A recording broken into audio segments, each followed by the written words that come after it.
Hey everybody, I'm here with my friend Tim Pierce. Once again, I've been here, I don't even know how many times. Actually, we did our first video, I looked it up, in 2019. So 6 years ago, we did our first video together. At least that I can remember. Tim, welcome to your studio, as I like to say. Nice to have you back. The weather's good this week, so we're doing good. Before we get started, Tim, everybody's like, why is it that Tim's holding a guitar or I'm holding a guitar and no one plays anything? So Tim's going to play something right now just so that he's played something.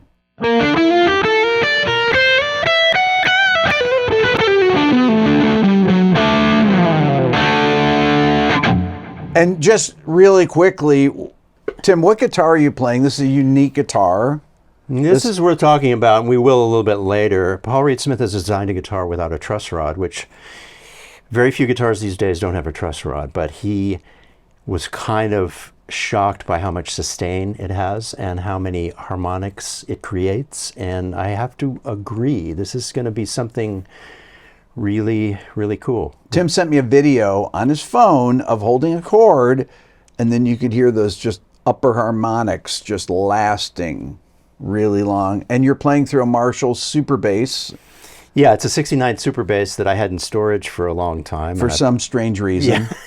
And I pulled it out, and it's one of the best sounding Marshalls I've ever heard, so I'm lucky to have it. Okay, so we've done some playing here, and we'll come back to that, but we were at a studio yesterday at the Village where I've done many interviews, some of which I haven't even put out yet. And usually when I come here and I do interviews, I do them at studios, typically at the Village and at Sunset Sound. Now, I was just talking with Tim about studios here in Los Angeles, and I start naming them to see if what he knows about them. And this kind of goes to, is this the end of stuff? Because we've been talking about this forever. You kind of have to keep updating this stuff because sometimes these studios get sold. They're in private musicians' hands, producers or whoever. But I'm just going to name some studios off here, Tim, that I've worked at or historically been to. I'll start with NRG, where I recorded at, and I did a couple interviews. Butch Vig and Robert DeLeo from Stone Temple Pilots recorded those at NRG. What about NRG, Tim? Up for sale last week, available for about $13 million. Okay. Royal Tone is a studio I recorded at back in the late 90s. Yeah, that was created by a grocery store heiress. It's a beautiful build. Mm-hmm. And then it was purchased by Linda Perry as a private studio. And then it was purchased by someone we really loved who was British, I think, or French. Forget his name. And it was called Sphere. And we loved working there. It was a commercial studio again.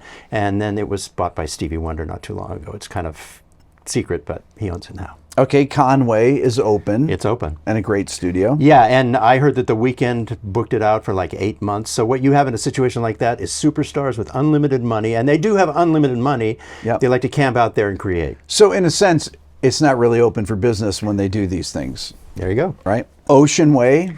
That one, when I saw the Hudson Pacific mock-up, the artwork for their new facility, it was gone. And Ocean Way was a beautiful studio. I worked there many times. Rooms, I mean, Radiohead, Paul McCartney. Everybody, just classic. The Village, which I mentioned. Yes. Which is Jeff Greenberg has done a great job, but they use that for events too. They've adapted in a great way. They do events there. And they have people that rent rooms, which they have actually for forever. It's huge. It's a huge place. Yeah. I went up to the third floor, which I didn't even realize, even though I've been there a million times, I didn't realize there were 3 floors. Ballrooms upstairs. Yeah. 2 ballrooms upstairs at the Village. It's a big place. Sound City. Privately held by Blake Mills and Tony Berg. So good for them. So you can't record there. Cello. It used to be Cello. Now it's East West. East West. People love that place because the prices are good, because they have a patron who covers everything. And I think Joe Ciccarelli is there now. Spike Stent was there. I'm not sure if he's there now. So there are a couple of private areas, but the 3 public rooms are still available, and people use it all the time. I was there not too long ago recording. Record Plant? That one I'm not sure about. But which usually doesn't mean, that's usually not a good thing. Yeah. If you don't hear about it. Yeah. I think that one is inactive. Let's just say inactive. Okay, inactive. Capitol Same Studios? thing, on pause. Yeah, no staff, no access. But because it's a historical building, they're preserving it for the time being, I think. Westlake. Westlake, they had an audio company down there. There are 2 locations. Michael Jackson records were done there. A lot of people. Yep.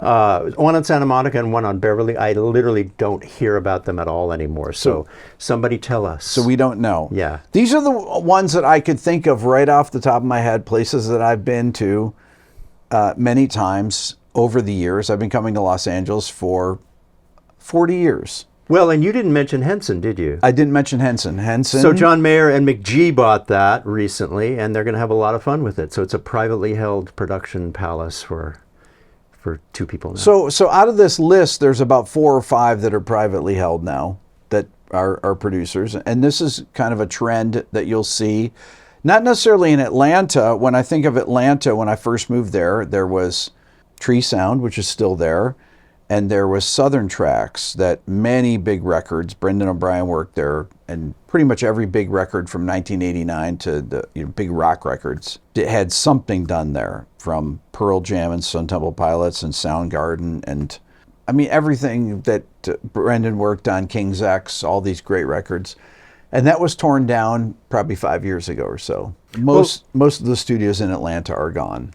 In some ways, the transition makes sense because you have these really successful producers and artists who can afford and actually probably need to spend their money on something they can write off. So you have somebody like, John Shanks was paying a hefty monthly fee at Henson for a decade or longer, 15 years, but he bought a residential home that's private, and that's where he works now. You did the same thing. You were just telling me, because you saw studios going away and you needed a facility so you could produce records. Yeah, in 2005, because there were no budgets to make records. And you needed a place, when rock bands still got record deals, you needed a place to record drums, you needed a space big enough, and then you had to outfit it with enough mic pre's, microphones, you had to have all this gear. And since that was a transition period where people could still work in big studios, you had to make it appealing enough so that they would come to the studio, come to my place. That's why I bought all the amplifiers, the drum kits, all that, because then it was like, no, you can come here and I have everything, and it's not only is it all in great repair, it's all top of the line and sounds amazing. Not realizing that it was going to transition to places like this, when I saw Tim on the internet, on YouTube, in what year would it have been, Tim, when you started putting out your first videos? 2014, maybe? Yeah, 2014. Like yeah. And I saw Tim with the Dream rig here with everything that's right behind me. And one of the things that happened that is a positive thing, and that I want to talk about, is this gear revolution that happened at that time began happening. And it started with things like the 500 series modules, the enclosures. 500 series is a format of a power supply that you would plug modules into that became this industry standard, and all these companies would make things, mic pre's, compressors, EQs, reverbs, all types of things that you would find in studios that would just plug into these things. And you don't have to have a pro studio, like everybody, a lot of people watching this will have 500 series racks. Well, and you just need a stereo pair, unless you were a drummer. Stereo pair. So a good computer, good converters, a stereo pair of mic pre's, and you're almost ready to go. Right. There's just so much gear, though. All the microphone companies that popped up. Just high-end audio. Yeah, we're companies. in a renaissance for high-end gear, and it's kind of ironic because I wish I had this gear when studios were in full swing and sessions were around the clock, because it's the best gear I've ever had. I have the best gear I've ever had. Me too. And the sounds are easy to get, and the modern stuff has the vintage aesthetic.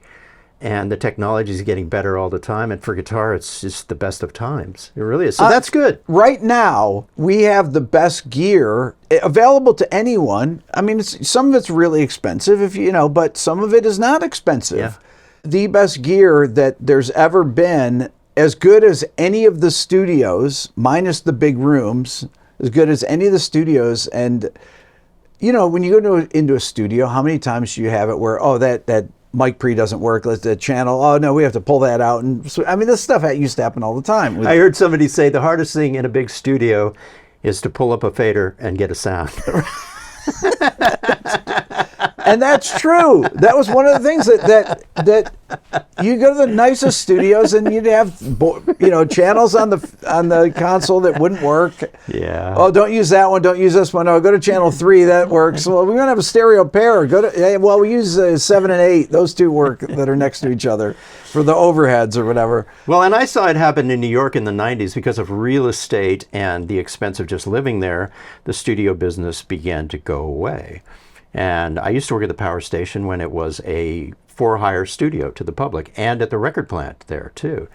And then I saw it begin to happen in LA. I never thought it would happen here. I mean, a friend of mine told me that when I first moved here, that there were 60 recording rooms on a 3-mile stretch of Magnolia Boulevard. And that was like Devonshire, O. Henry, Evergreen, so many studios, so many rooms, and they're all gone, except for Royal Tone, which is now Stevie Wonder's studio. There were studios everywhere, and most of them had unmarked doors because they didn't want anybody to know they were there. And it all changed, and in some ways I'm glad it changed because it put the power into the hands of the musician. But it also has hollowed out the middle as far as, there were a lot of jobs that regular people had that were very talented at getting sounds, making records. So when it comes to things like guitar gear, so this guitar, it's very difficult to actually come up with something new. When I was at the NAMM show, people were asking me, what did you see that was interesting? And I said, well, I saw this mic stand that I really liked. That was a new design. Yeah. I saw a few things that are unique. It's very difficult to come up with a new guitar design. It's difficult to come up with new pedals. There's just so many of them have been made. And the ones that the new designs are a lot of times are so esoteric, you might only be able to use it for one thing. Yeah, I seek simplicity when it comes to the modelers. So you have the Quad Cortex, you have the Helix, you have the Kemper. I like the Fender Toneaster Pro because it has childlike simplicity built into it, and they did that on purpose. Yeah, with the knobs. Yeah, and it's also, the operating system is so easy that you can actually forget how to use it. If you don't use it for a month and you forgot how to use it, you just start pecking around and it comes right to you. So that's a good thing. That's beginning to happen now where people, guitar players in particular, don't want to menu dive anymore. And so the simplicity is coming back. The vintage aesthetic is in full swing. And then you have people like Paul who are going, well, what if I do this without a truss rod? Because he never quit. So Paul decided by taking out a truss rod that he might get more sustain out of the neck. And well, what was the idea, though? Because a Stradivarius violin doesn't have a truss rod. Exactly how he speaks about it. Yeah. He keeps looking at every era of instruments and going, how can I make my instrument more like this other thing?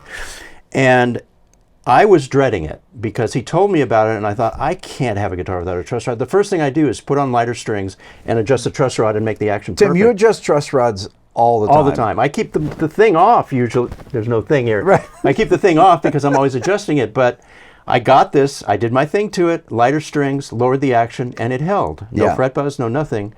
And I said to him, well, what happens if the neck changes? And he said, try and bend it. And I went, oh, yeah, you can't bend it. It's a rosewood neck. Yeah. So he said, if for some reason it changes, we'll just take the frets off and file the fretboard and make it perfect again. But I don't see that happening. It's staying.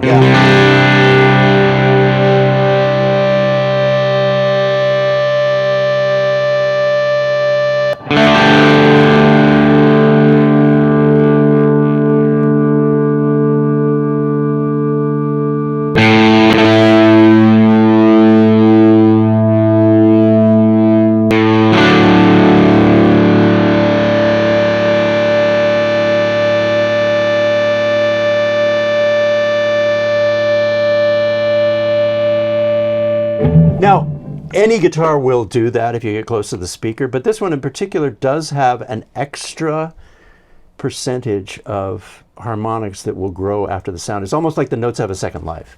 And that's just a new thing that somebody, You know, Paul said, I'm 69. If I finally got it now, then it was worth it. You know, so it's nice.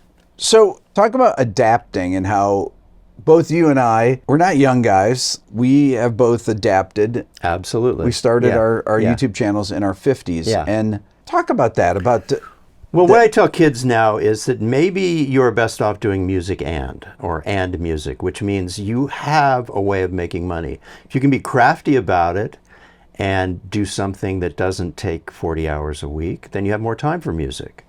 If you're a doctor, you know, my dermatologist is a Django Reinhardt amazing guitar player. And he was talking about practicing. I said, you don't have time for that. And he said, yes, I do. So it just depends on how you structure your life. But I think a lot of people now are better off making sure that they have a way to pay the rent so that they can do the music they want.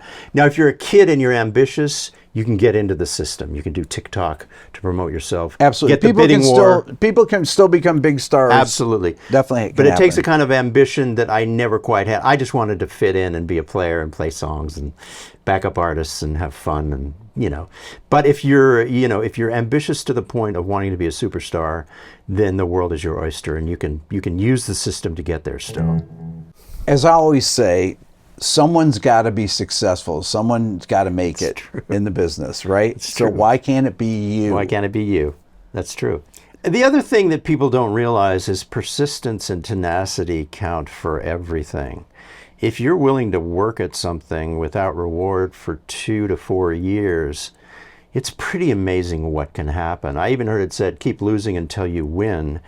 I've seen that with a lot of people. If you just stay in the game doing what you do, it begins to snowball. But a lot of people aren't willing to take that leap and have that faith. Do you think it's an inborn thing, Tim? I do. I know my dad. I watched him do some work on a house that I bought once, and I couldn't keep up with him. And so I think you learn from certain people that you really have to bear down in order to get something done. And it's always been that way in entertainment and production. Like, in order to do something good, if you allow 2 hours, it's really going to take 12 because you really have to set up.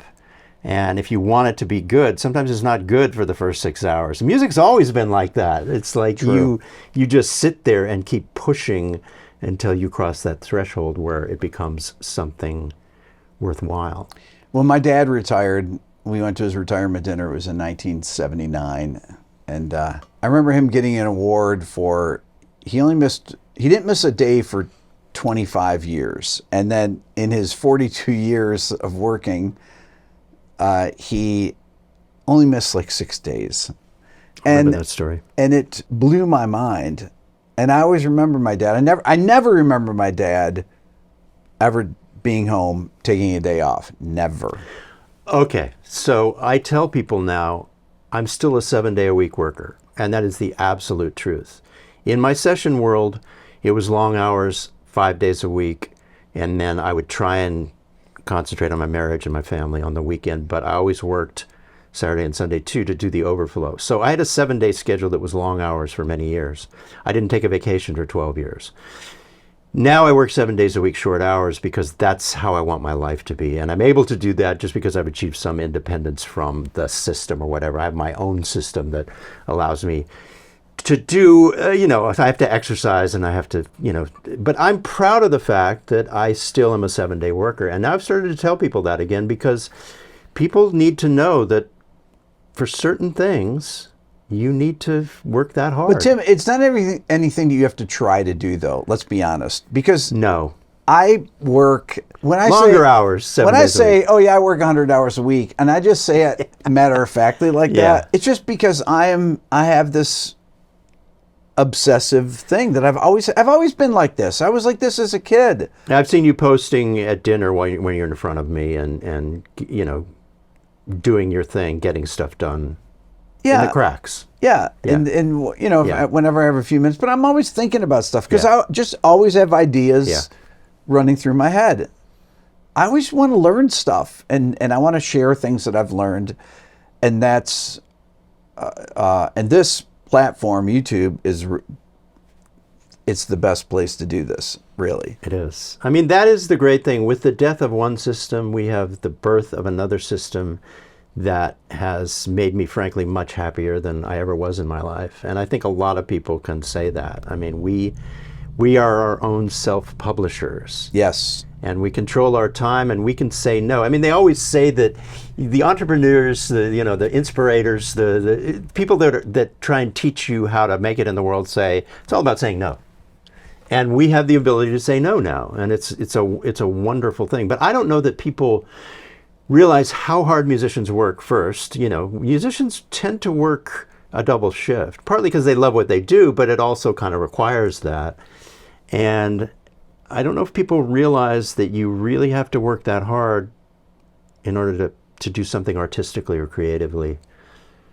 You have to kind of be able to work a double shift. You always have, I always have. That's just part of the... This is part of it. It's part of the thing, and we do it because we enjoy it. Yeah. I think I can speak for you, Yeah. Tim. Yeah. Well, love to know your thoughts. Those of you that have listened to our exposition into and I can play us out if you want. into where we are here. Tim, why don't you play us out?